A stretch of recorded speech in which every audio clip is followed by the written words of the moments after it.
राधे राधे। राधे राधे महाराज जी। महाराज जी, यदि हम सभी मनुष्यों के जीवन का ध्येय प्रभु की भक्ति और प्रभु के दर्शन ही है, तो फिर उनसे मिलने का मार्ग इतना दुरूह क्यों है? भगवान अपने द्वारा रचित माया से स्वयं उनसे मिलने को कठिन क्यों बनाते हैं हमें? एक आदमी की तैयारी करनी होती है तो उसको कितना मेहनत करना होता है। किसी भी पद में जाने के लिए उसकी ऊंचाई रखी गई है। नहीं, सबसे बड़ा परम पद है भगवान का, मान लो प्रधानमंत्री पद।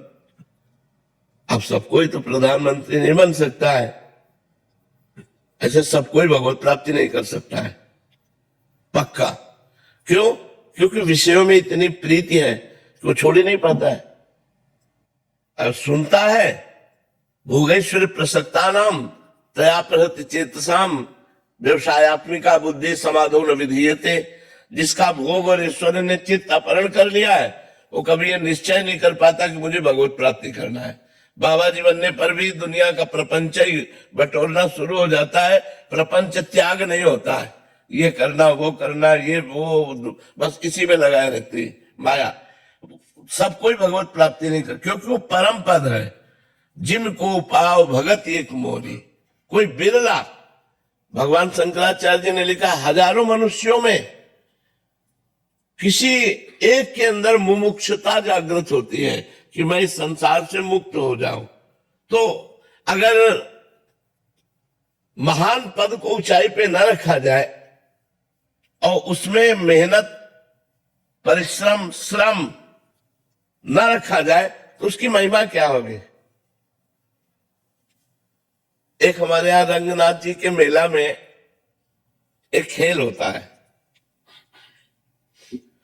एक लगभग 20-25 हाथ लंबा खंभा गाड़ा जाता है और उसके ऊपर लाखों की सामग्री टांगी जाती है और मनुष्य शरीर के ऊपर ही चढ़ करके वहां जाना होता है और दोनों तरफ सीढ़ियों से घी और दही की धार डाली जाती है मनुष्य शरीर के ऊपर।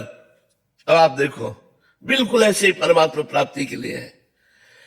ऊंचाई पर जो लक्ष्य है उसमें लाखों की सामग्री है, उसमें स्वर्ण भी होता है, उसमें मेवा भी होती है, उसमें रुपया भी होता है, बहुत चीजें होती है, लाखों की सामग्री होती है। 1 लाख नहीं, लाखों की सामग्री होती है।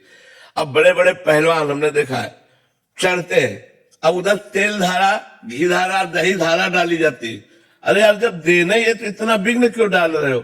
अब मनुष्य शरीर में केवल लंगोट पहने, कोई कपड़ा नहीं। अब जब तेल और घी पड़ेगा तो फिसलेगा कि नहीं फिसलेगा?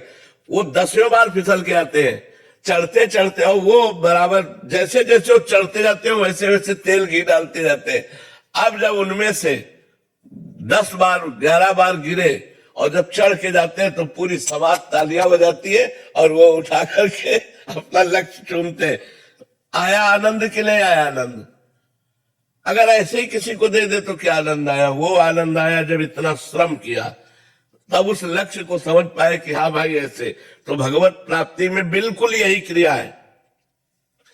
एक माया का बरसात कर देते हैं भगवान।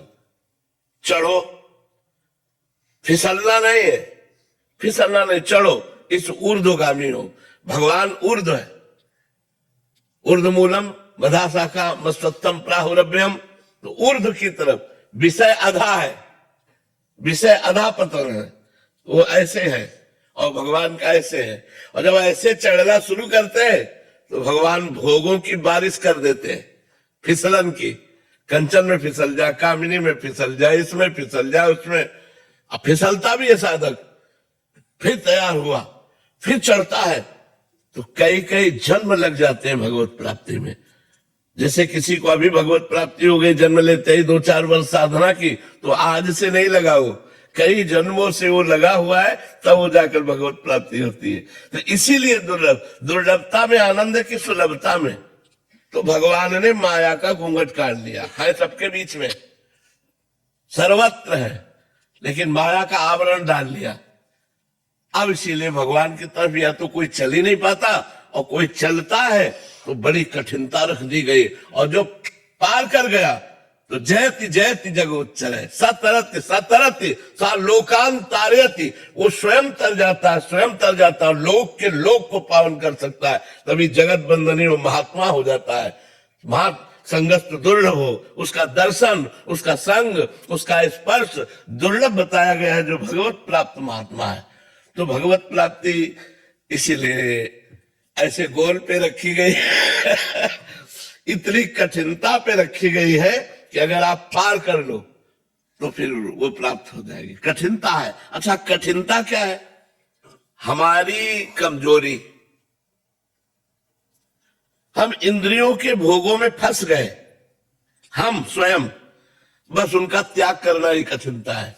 अगर इंद्रियों के भोगों को त्याग कर दो तो परमात्मा आपके हृदय में है, बिना किसी साधन के स्फुरित होने लगे। हम बहिर्मुख हैं, इंद्रिय भोगों में मस्त हैं, नाना प्रकार की भोग विलासिता माया में उन्मत्त हो रहे हैं, इसलिए वो परमात्मा गुप्त हृदय में बैठा हुआ है।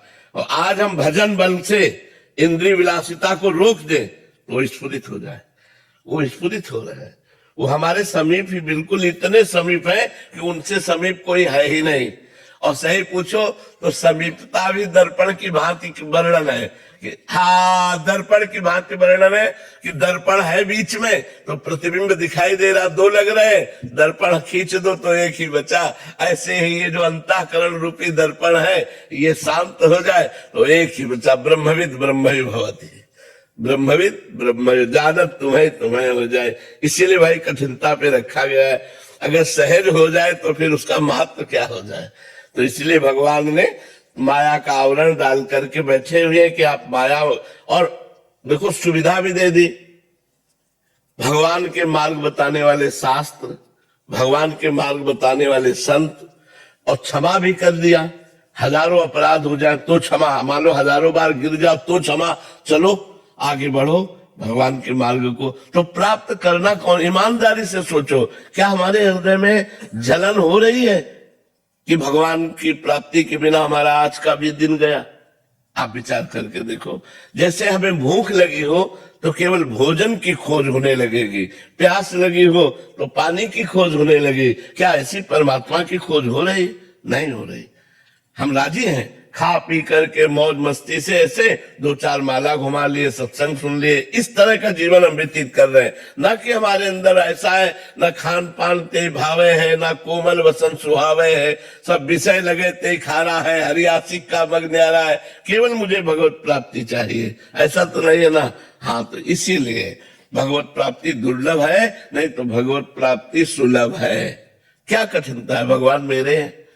कठिनता हमको इसलिए लग रही है कि हमने विषयों में अपने मन को दे रखा है। अब वो मन विषयों से हट जाए और भगवान में लग जाए, बस हो गया, इतनी बात है। अब हटाने में जन्म के जन्म लग जाते हैं और इसी जन्म में भी हटा दे। अब हटाने की सामर्थ्य भगवान के नाम बल से आएगी, गुरु पूजा से आएगी, गुरु उपदेश से आएगी, गुरु कृपा से आएगी। तो माया का ऐसे पर्दा हटा और भगवान का साक्षात्कार हुआ। भगवान दुर्लभ मिलना नहीं, कठिन है माया का त्याग करना। जहां विषयों में फंसे उनका त्याग करना कठिन है। वही कठिनता हमें भगवान की प्राप्ति